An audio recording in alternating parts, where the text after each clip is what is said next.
Hello বন্ধুরা,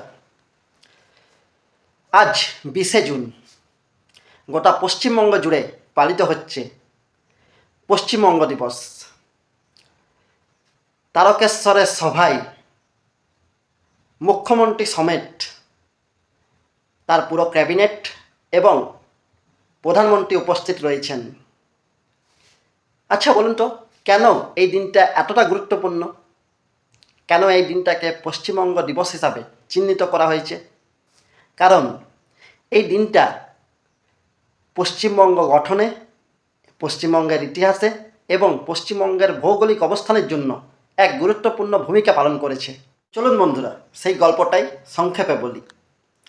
1947 সালে স্বাধীনতার প্রাক্কালে অবিভক্ত বাংলা নিয়ে, অবিভক্ত বাংলার ভবিষ্যৎ নিয়ে আলোচনা শুরু হয়েছিল। সেই আলোচনায় মূলত অংশ নিয়েছিলেন ইংরেজ সরকার, কংগ্রেস, মুসলিম লীগ, হিন্দু মহাসভা এবং তৎকালীন কমিউনিস্ট পার্টি। সেই আলোচনায় সিদ্ধান্ত হয় যে অবিভক্ত বাংলাকে পুরোপুরি পাকিস্তানের দিকে ঠেলে দেওয়া হবে।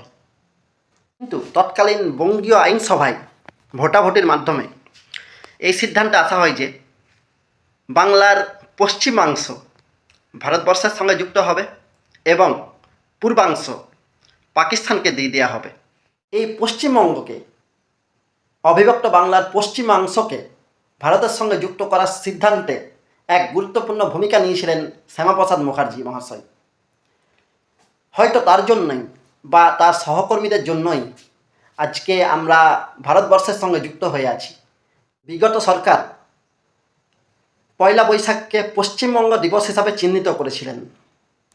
দেখুন, পয়লা বৈশাখ বাঙালিদের কাছে বাংলার বর্ষের বঙ্গাব্দের প্রথম দিন হতে পারে, কিন্তু সেটা পশ্চিমবঙ্গ দিবস হিসাবে কোনোদিনই চিহ্নিত করা উচিত নয়। তৎকালীন বঙ্গীয় আইনসভায় এই 20শে জুন দিনটিতে এই পশ্চিমবঙ্গ গঠনের বা পশ্চিমবঙ্গ ভারতের সঙ্গে যুক্তিকরণের সিদ্ধান্ত নেওয়া হয়।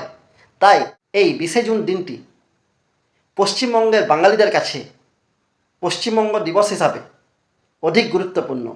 আমি ব্যক্তিগতভাবে সরকারের এই সিদ্ধান্তকে সাধুবাদ জানাই, কারণ আমাদের পশ্চিমবঙ্গের ইতিহাস এতদিন যেটা ভুলিয়ে দেওয়া হয়েছিল, সেটা হয়তো এই পশ্চিমবঙ্গ দিবসের মাধ্যমে ফিরে পাবে আমাদের বাংলা। থাকবেন সবাই। ভিডিওটা ভালো লাগলে শেয়ার করুন, কমেন্টে আপনাদের মতামত জানান, ভিডিওটিকে লাইক করুন এবং সাবস্ক্রাইব করতে যেন ভুলবেন না।